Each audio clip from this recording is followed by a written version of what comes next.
On va prendre plutôt les questions de M. Touver-Rundi et puis ce sera M. Eric Izami, puis ce sera suivi de M.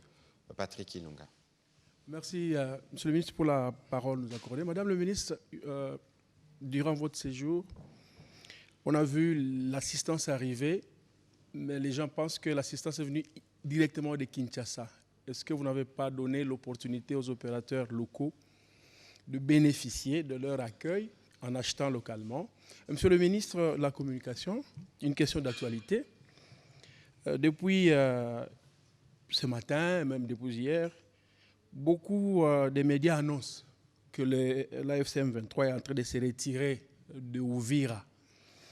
Et ce sont des annonces des médias du monde. Qu'en dites-vous? Ce ne sont pas que les annonces de médias. J'ai cru voir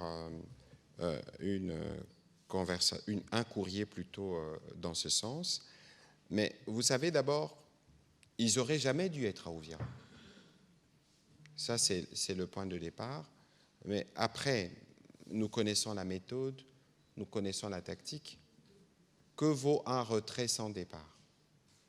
Et aujourd'hui, je sais qu'aujourd'hui, à renfort justement des médias orientés, on va encore essayer, comme au début, de faire une simulation avec des personnes sélectionnées pour venir faire croire qu'ils sont partis d'Uvira. De toute évidence, ils n'auraient jamais dû y être, comme je le disais en début, et pour nous, toutes les déclarations qu'ils font, en réalité, ne valent rien. Parce que nous connaissons justement la tactique de la désinformation, nous connaissons aussi les justificatifs.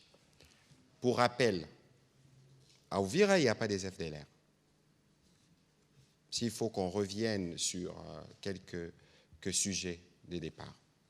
Ensuite, parce qu'il fallait justifier le narratif, on a vu l'ambassadeur du père, donc du Rwanda, au Conseil de sécurité, revenir dans un discours où il cite 9 fois le nom de la communauté Banyamulenge.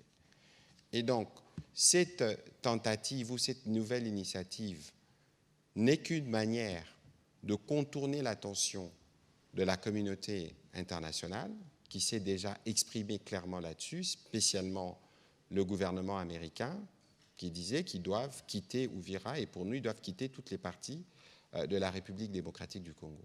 Et donc, dans ces jeux malsains, connaissant leur méthode, sûrement qu'ils vont laisser des agents infiltrés dans la ville. Et ces agents peuvent avoir le mandat d'identifier nos compatriotes membres de cette communauté, faire ce que le père et le fils savent faire et recréer encore un autre narratif. Ça, c'est le schéma classique qui est connu.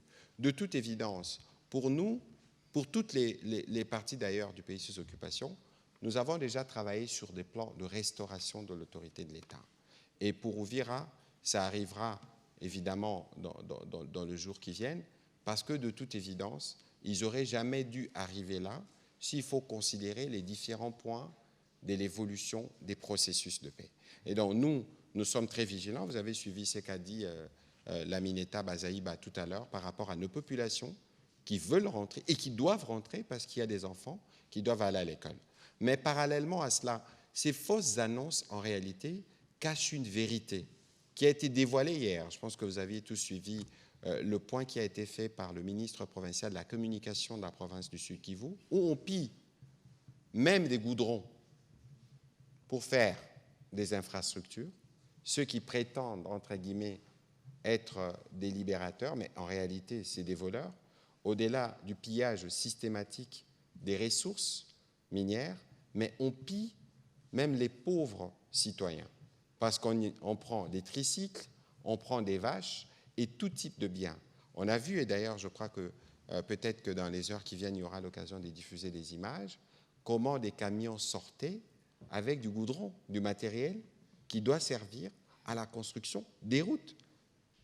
C'est ça l'action du Rwanda en République démocratique du Congo. Ce n'est pas seulement les mines, parce que si vous suivez, vous venez des Goma, si vous regardez Goma, si vous regardez Bukavu, si vous regardez Uvira, partout où ils passent, non seulement qu'ils sèment la mort, la désolation, mais ils amènent du vol systématique des matériels roulants, des véhicules qui traversent de l'autre côté.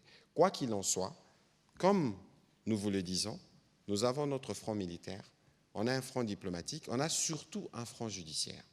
Je crois que bien au-delà de tous ces processus de paix, il y aura un moment où nous en sortirons, mais il y aura aussi un moment où la justice devra être faite. Voilà. Merci. Madame la Mineta.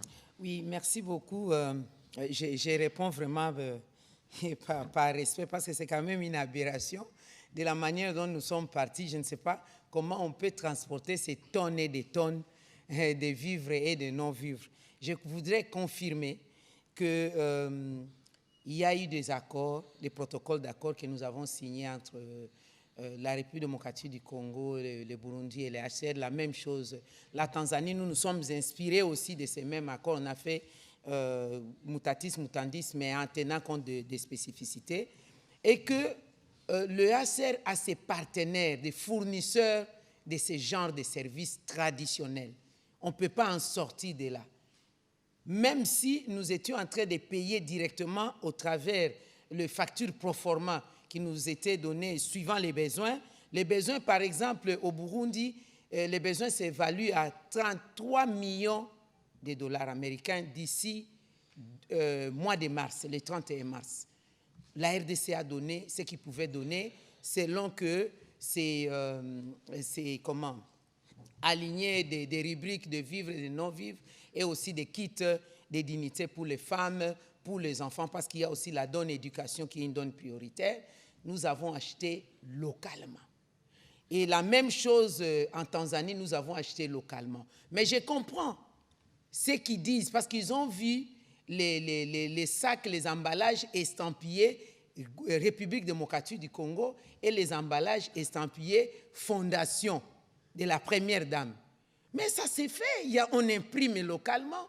Pourquoi nous voulons toujours que nos compatriotes reçoivent les dons ou c'est estampillé organisme XY, je ne vais pas les mettre à citer ici pour éviter des incidents diplomatiques, dont de XY pays ou de telle autre organisation internationale.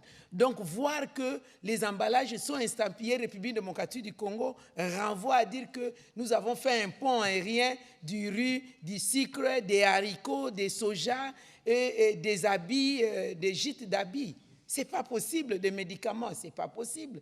Nous avons tout acheté localement et je prends en témoin les hauts commissariats des Nations Unies aux réfugiés, je prends en témoin les différents pays, le Burundi et la Tanzanie.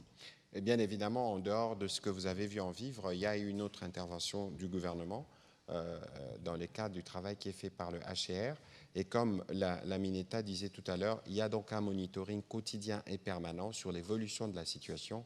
Ce sont nos compatriotes et nous n'allons pas nous dérober pour ce qui concerne notre responsabilité par rapport à l'appui, à la prise en charge dans les pays respectifs où ils se sont réfugiés.